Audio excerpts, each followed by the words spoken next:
Greetings, guys, girls, non-binary pals, and welcome back to another episode of the algorithms I have on all of my social media have been completely messed up because of my job. For today's episode, I bring you the For You page of the TikTok account on my work phone, which has been completely just annihilated. With an account that I found just by opening TikTok. It was the first thing that came up.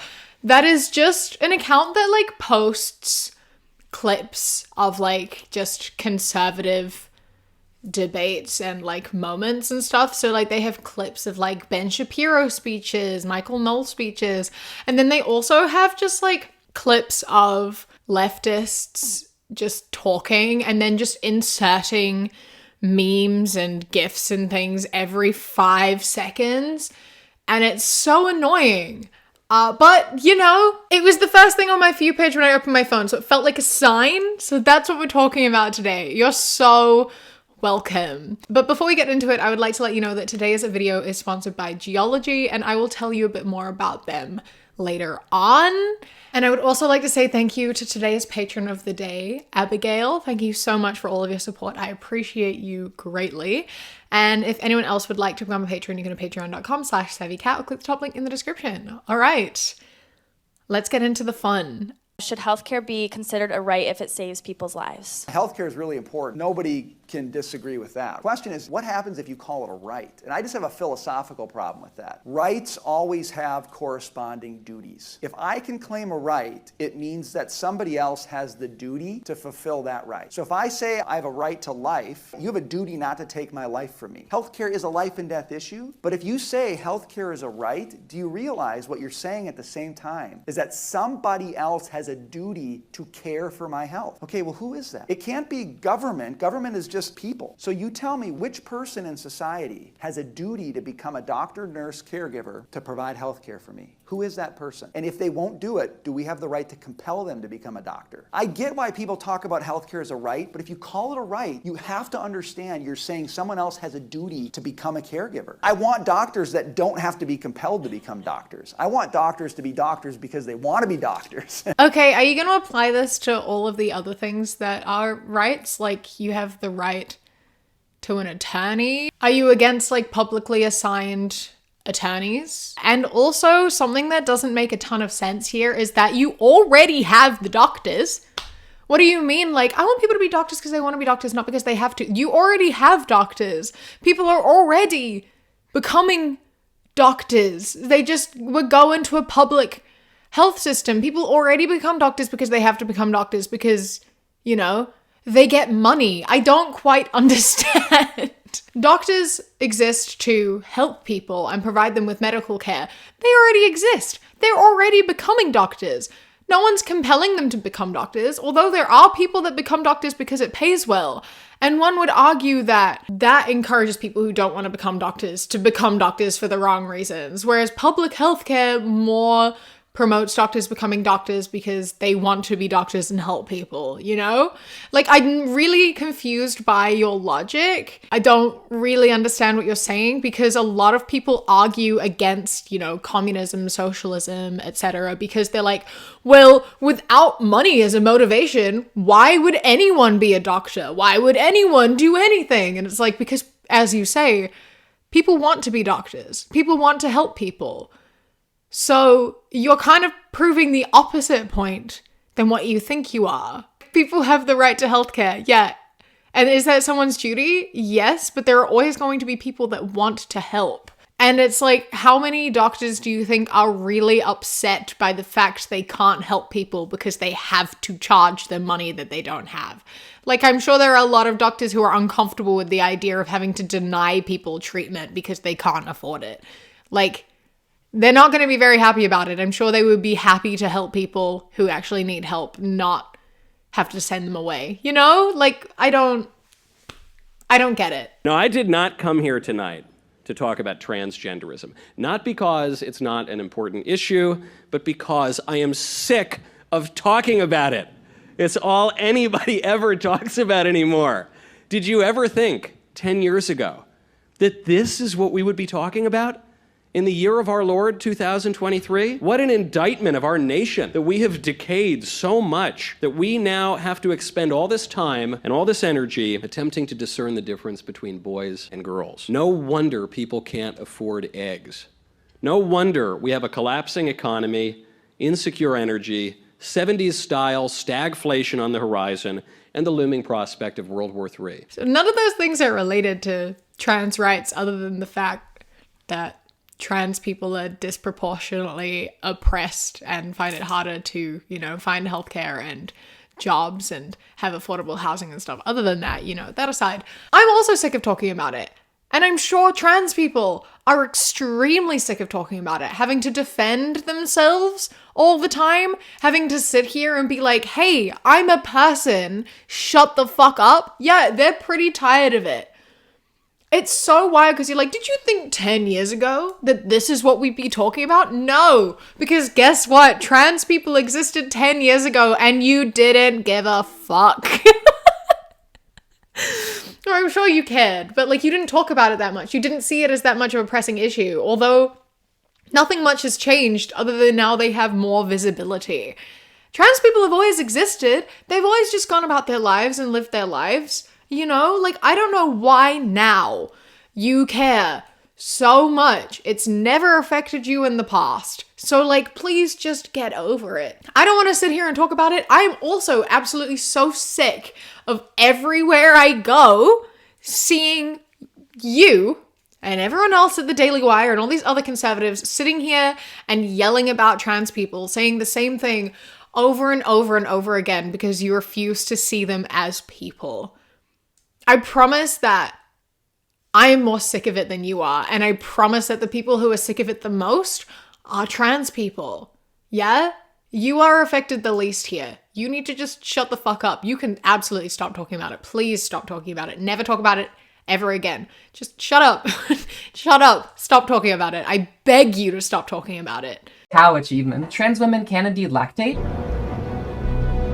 What? You would follow the Newman-Goldfarb protocol, a medical protocol designed to help women induce lactation if they were not getting pregnant themselves. I'm gonna be a mother. You sure about that?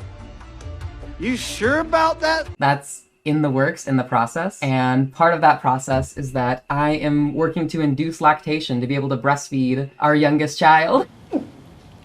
Yeah, actually mommy Naomi. I've actually already successfully induced lactation.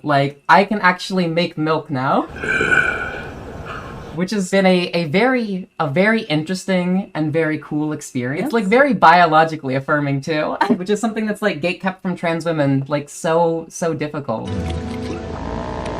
You see what I mean about the editing of this? I'm gonna need you to tell me where the problem lies and what's off-putting about this at all. She is producing breast milk. That's all it is. There's been documentation of even men lactating for a long time. It's not unheard of. It's rare for men to lactate, yes, but it's not unheard of.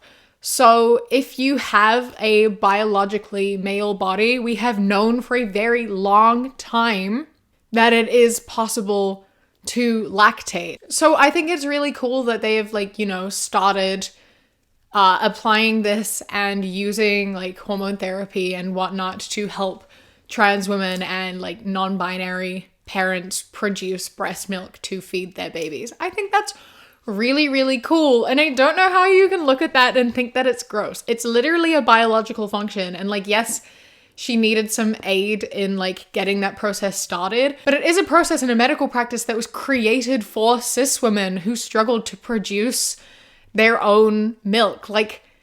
A lot of people struggle to lactate, and so there are procedures that can be done and steps that can be taken in order to help you do that.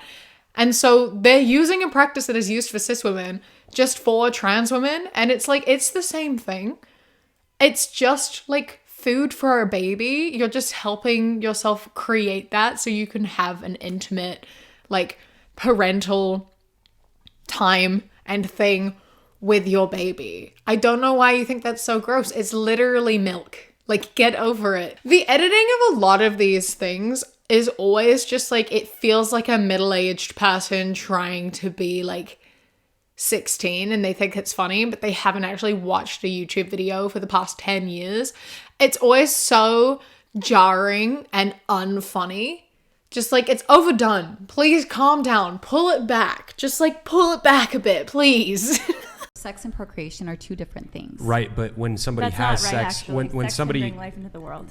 Exactly, when somebody has sex, they are risking procreation. So the two are obviously intertwined. By the way, I think the whole framing is so sad. I know you're saying that, Chase, because it's like that's the way people think today is, oh, I'm going to have sex and risk procreation. When creating a new human life is so amazing. Not if you don't have resources, not if you don't have money, not if you don't have support. The thing is people don't think about the fact that they're risking procreation. I know. Which is why we're in the situation we're in. That's true, but also, what if people chose not to have sex until they were in a relationship publicly with someone they were committed to for life and prepared to have children that might come from that We'd sex? have a lot less murdered babies. Not everyone who is in long-term committed relationships want to have kids. Not everyone will ever be prepared to have kids. Not everyone is going to be in a situation where they ever feel prepared to bring a child into this world. And I think that that is something that needs to be respected. And those people deserve to be able to have sex. You know, like even if you do wait till marriage and such, like you shouldn't have to have kids, you know? And like, again, even that aside, if you are taking precautions to not get pregnant and you get pregnant, that sucks. You are doing everything you can to prevent that risk. And sometimes, yes, that does happen. It is relatively rare, you know, if you're taking your birth control correctly, if you're using a condom, it's like 0.01% chance of pregnancy. So, you know, you're doing everything that you can. There is a greater risk of getting into a car crash when you get into a car than there is of getting pregnant while using birth control. So like, are you gonna tell someone who gets into a car crash, like, this is your fault, you got into a car? So, like, no, you're not gonna blame them. You're going to offer them medical care and help them through it because that's a traumatizing thing and you don't think they deserve to live with the consequences of that just because they got in a car to go somewhere, you know? And it's like, is it necessary to get in a car? No. You're going to offer them care. If you're in the States, you're going to charge them a buttload of money to do it, but you're going to offer them care and you're going to offer them support and you're going to offer them sympathy and you're going to help them through the situation because they did everything they could to prevent that. They were wearing their seatbelts, they were driving at the speed limit, they were following all of the road rules, and sometimes it still happens, you know? And you're not going to blame them for it, are you? Shit happens. Shit fucking happens.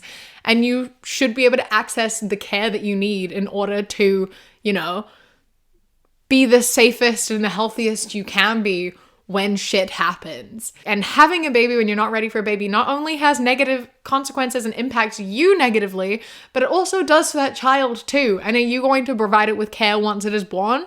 Like you, who is pro-birth, are you going to help raise that child? Are you going to give that parent, those parents, are you going to give them the support and the funds that they need in order to raise that child? Probably not. So you don't actually care about the child because maybe they're going to grow up being very traumatized. Maybe they're going to have a really shit life that they don't particularly want because they were forced to be born.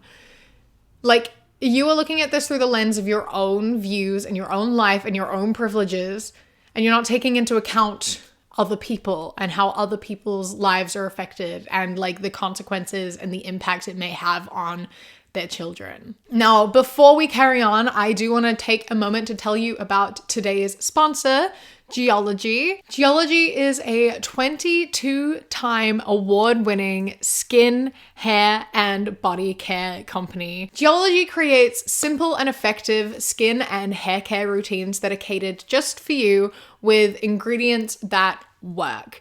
And they're also cruelty-free and vegan as well, which is something very important to me and I'm sure to a lot of you as well. Geology is so fantastic. You can go and do like a skincare assessment sort of survey, and then they will figure out the best skincare routine for you and recommend it to you. And you can buy the set as a whole, as well as adding on little bonuses should you wish to. And all sets come with different versions of the same thing depending on how you answer and what your skin type comes back as. So you get a cleanser that you use morning and night that contains a good portion of salicylic acid, which helps with acne and skincare turnover. And then for the morning, you follow that with a morning moisturizer, which is really nice. It's a really nice light moisturizer that helps get you through the day. And then in the evening or night before bed, you wash your face again with the cleanser. And then you use a pump of this little eye cream for dark circles. And then follow that with a night cream, which contains a different level of retinol depending on your results, which is my favorite thing in the entire world. I love this retinol cream so much. It is so silky and smooth. It makes my skin feel fantastic. Like, I genuinely am so in love with this product. I love putting it on. I love how it feels. I love how my face feels afterwards and how it still feels really nice in the morning when I wake up. It's just, oh, it's so good. And then a couple bonus things that I have that I really recommend is I have a vitamin C and E serum that I use in the morning before moisturizer, which really helps in speeding up skin cell turnover and helping with acne, which is something that I've struggled with a lot in the past few years since moving to London, which you can see through watching some of my older videos. And so I really love this product. I have found that since starting using Geology, my skin has gotten so much better. My acne has cleared up almost entirely. My skin is much more moisturized. It's much smoother. It feels much nicer because, having acne isn't fun. It hurts. It's uncomfortable. It's itchy, and it's just like not a good time. And this was able to clear up my skin so quickly and just like has maintained it really nicely. And it just feels so much better. And I genuinely cannot praise these products enough. I'm actually in love with this skincare routine. If you would like to get Geology's skincare trial set, then you can use the link in the description or the QR code on screen with the code Kiwi70, and you'll get 70% off their skincare trial set. And on top of that, if you add a bonus product, you will save on those as well. So it is a fantastic deal. I highly recommend it. Genuinely couldn't recommend it enough. Thank you so much, Geology, for partnering with me today. I appreciate it hugely. Thank you. And I hope you will enjoy the products. Please do check them out. So this is a clip from the new Paramount Transformers show, which I didn't know existed. But this is it. Ooh, I like your pins. I am Nightshade. My pronouns are they, them. That's just you saying a bunch of things. I'm Sam. I'm she, they, but you already know that. Sometimes the world can be a scary place. It's hard to know who's dangerous or not. Bad touch, stranger danger. That's true, though disappointing. Hey, it's okay. I know I'm safe when I'm with my friends or other non-binary people. Non-binary? People who aren't female or male. That's bullshit. Yeah, it's bullshit. Oh, I'm sorry. I shouldn't have assumed. I always knew my pronouns felt right, but what a wonderful word for a wonderful experience. That's all inspiring stuff. I think this is so cute. This is so lovely. It's just like a feeling of, safety and validation and support for kids who are struggling with their gender identity, perhaps. Or maybe they have non-binary people in their life and this gives them, a bit more understanding and empathy towards their non-binary peers. And I just think that it's really lovely to do. And I don't really see how there's a problem with it. I don't know why you're upset about this. I don't quite get why this warrants inserting a bunch of unrelated, really annoying clips from movies and things. I don't get the point. I don't know what you're doing or why. I don't know how you can be so upset and pissed off by this. If you don't like it, don't watch it. They're always kids are gonna be confused. Kids don't give a fuck. Kids don't care. Kids aren't gonna change their gender based on what they see on TV and in movies. They're not gonna do that. They're just being validated in how they feel. Kids know typically what their own gender is, but they don't realize there's other options, so they feel abnormal and don't tell anyone. So if there is someone who is non-binary who is saying I don't feel male nor female, then kids watching it could be oh my god, that's how I feel. That's a word that fits me. They're not going to change their gender because of it. They may just be affirmed and validated in the way they're feeling that they haven't known how to put into words yet. Just like the Transformer was. Hearing that and hearing that definition made them be like, oh my God, that's who I am. That's so great. I feel so valid in that. And that's how kids are going to feel. I am a cis woman, right? And there wasn't any non-binary people in the media when I was a kid. And I can say pretty much with full certainty that when I was a kid, if I'd have seen that in a TV show, I wouldn't have changed my gender because of it. I maybe would have like asked a question, being like, oh, that's interesting. Can you explain that a bit to me more? Like I would have asked that to my mom, but that's just because I ask questions about literally everything. I am someone who asks a million questions about literally everything in the entire world.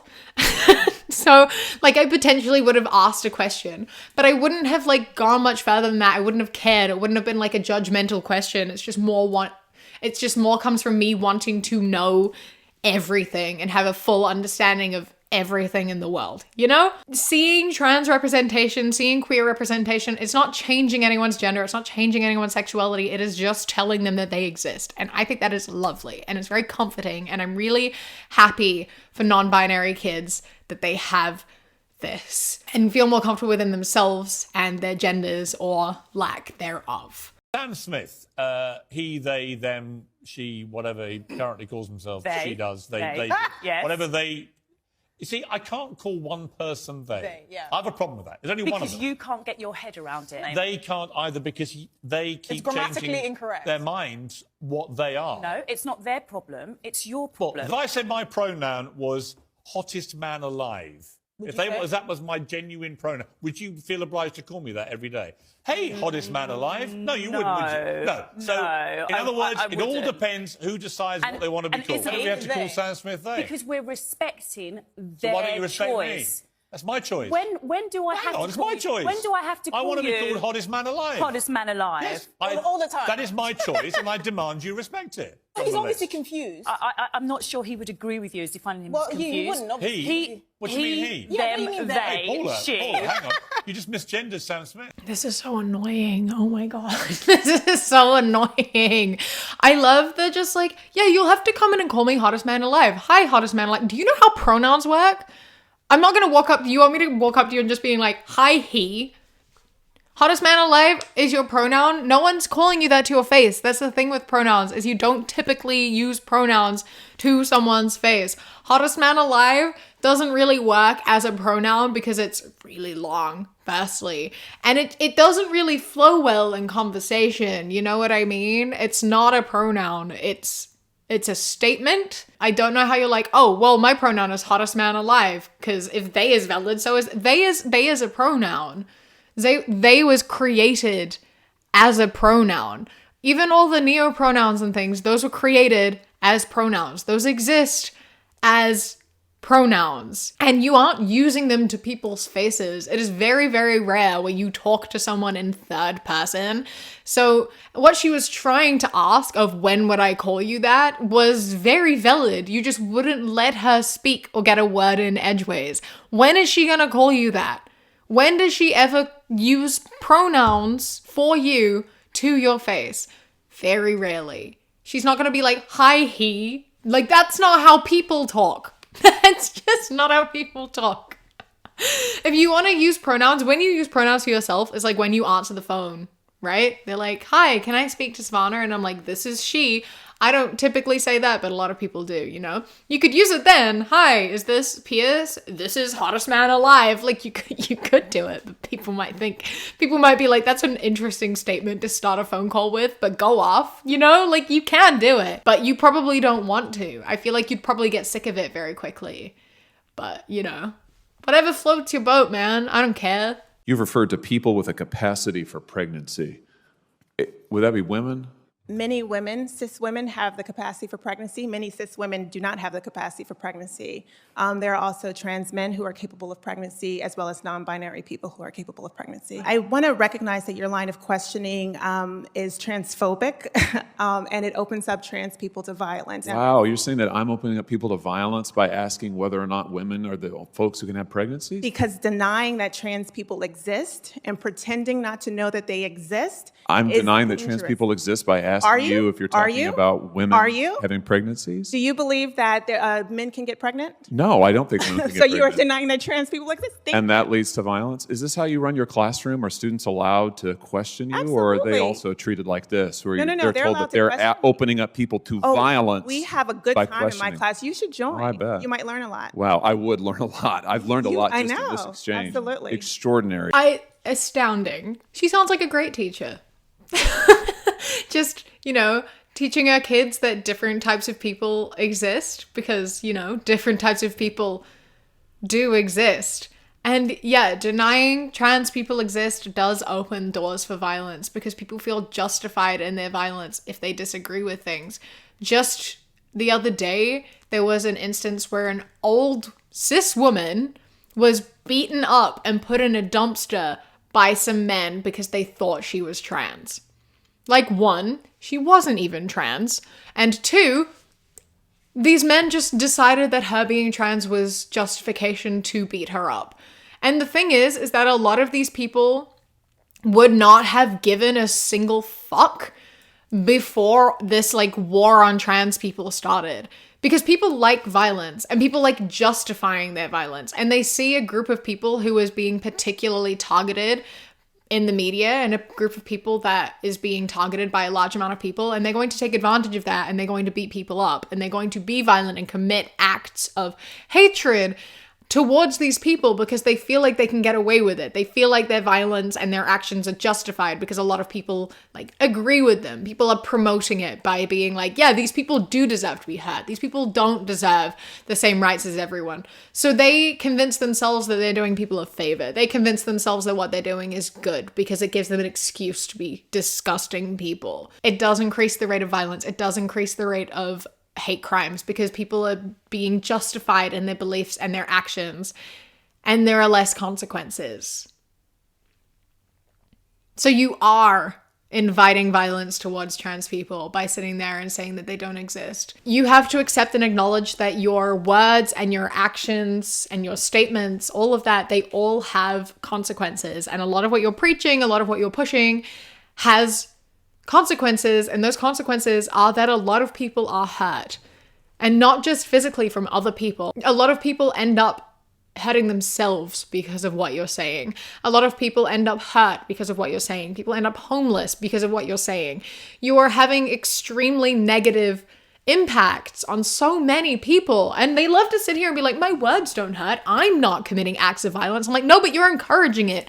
You might not be a violent person, but if you are saying this stuff to thousands upon thousands of people who have hatred in their hearts, they're going to go out and commit those acts of violence, and they're doing it on your behalf.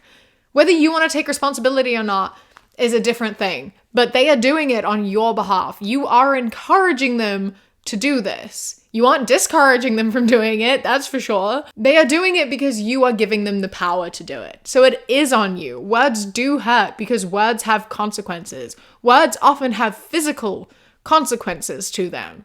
You can be like, I just called you a slur, and you aren't bleeding right now. I'm like, okay, no, they weren't physically hurt by that one thing you said. But you are normalizing other people saying it to them. You are normalizing people who internalize that slur and turn it into violence. You are making this person feel unwelcome in their environment and causing them to have negative feelings towards themselves, which can lead them to hurting themselves. All of this comes from your words. Words are powerful. Words do hurt, and they can be extremely, extremely damaging. And I need you all to stop overlooking that and pretending that you can say whatever the fuck you want and it's just okay. It's not okay. There are consequences. Everything has consequences. Just let people exist. Please, just acknowledge people's existence and let them live, please, for the love of God. There's 2 different days in the year that I question. There's Mother's Day and there's Father's Day. Yeah. As a trans person, as a trans woman, which one do I celebrate? What a predicament. Father's Day rolled around. I don't feel like a father. Mother's Day's tomorrow. I feel like a mom. You're not, though. Who celebrates me? It's not a situation of pity me or anything. Oh, of course not. I just genuinely want to know, is there other people out there that you don't know which one you fall under? Are you a mom? Are you a dad? I can see how that could be confusing. Why can't we just have a Parents' Day? Like, you're a parent, that's worth celebrating. Why does it have to be one or the other? Is he serious? It actually bothers me a lot, and I didn't think about that till today, and I don't know. This is an interesting one because I'm going to take a third position. I empathize and understand what the woman is saying in this video and how she doesn't feel like a father, she feels like a mother, but, you know, she doesn't really know where she fits in it. And I get that. Asking for a Parents' Day, so it's like a neutral day to celebrate your parents, I also get that. However, you have to look at the history of Mother's Day and why Mother's Day exists in the first place. It's not just necessarily about mothers, it's about women, right? Father's Day isn't meant to exist.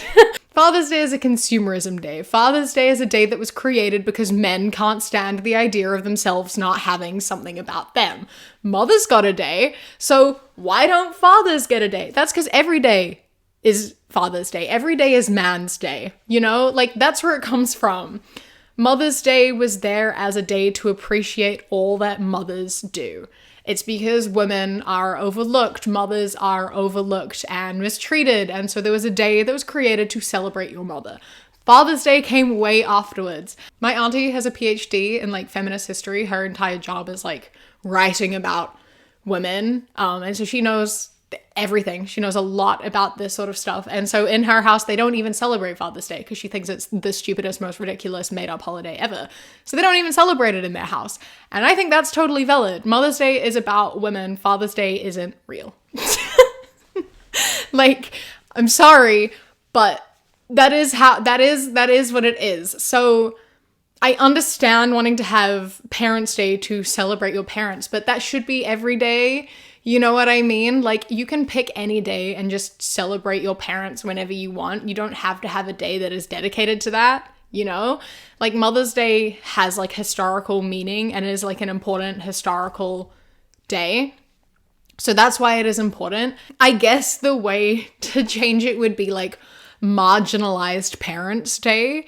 Because I guess, you know, you could celebrate your non-binary parent as well and just fit them into that day as well. But Mother's Day is important. It is because women are oppressed, women are marginalized and overlooked in society for like what they always do for their kids and their families and the sacrifices they make. They had a day to be celebrated. That's what Mother's Day is for.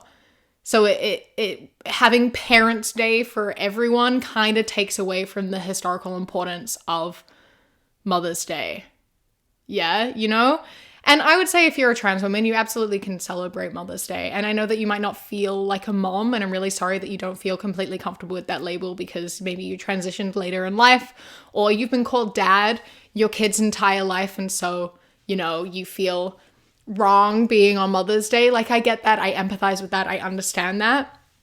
But again, like, you don't have to fit with the label mom to be celebrated on Mother's Day. You don't have to be a mother. You can just be like a female caretaker. You can just be a woman who looks after a child, or a non-binary person who looks after a child, because I would say it more just encompasses being a like marginalized, underappreciated parent, you know? So that's my 2 cents there. I completely empathize with the women in the video, but I don't think we should get rid of Mother's Day, or at least I don't think we should combine Mother's Day and Father's Day to make Parents' Day because of the historical importance of Mother's Day. And I don't think that we should erase that, you know? But I disagree with the video, you know, making fun of them and trying to take away their womanhood and like just not empathizing at all, because I understand that it must be a struggle and it's not something I'm ever going to be able to relate to. And I really hope that they're able to feel more comfortable within themselves and their gender and their role in their child's life. And I hope that that is something they're able to come to terms with and are able to feel validated in. And I wish them nothing but the best, but that's just my input on that. I actually have to wrap up the video now. I didn't realize how late it was, but I have therapy in 10 minutes, so I am gonna have to end here.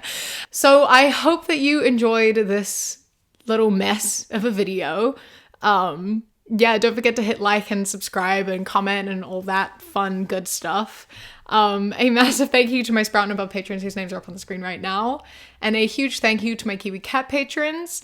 Toulouse, Bobby, Josh, Mandy, Robbie, Ikazel, Jessica, Eldo, Ida, Queer Corey, Raven, Danielle, Elias, Evie, Nyx of the Eternal Night, Rin, Jewel, Sparrow, Apollo, Taylor is Trying, and Matto. I love and appreciate you all so much. Thank you so much for joining. If you would like to become a patron, you go to patreon.com/savvycat or click the top link in the description. For as little as £1 a month, you get my videos a day early and podcasts a week early. And then for £3 and up, you get things such as outtakes, mini bonus podcasts, live streams, and more. Don't forget to follow me on Instagram, The Queer Kiwi, and Twitter, That Queer Kiwi. I hope that you enjoy the rest of your day.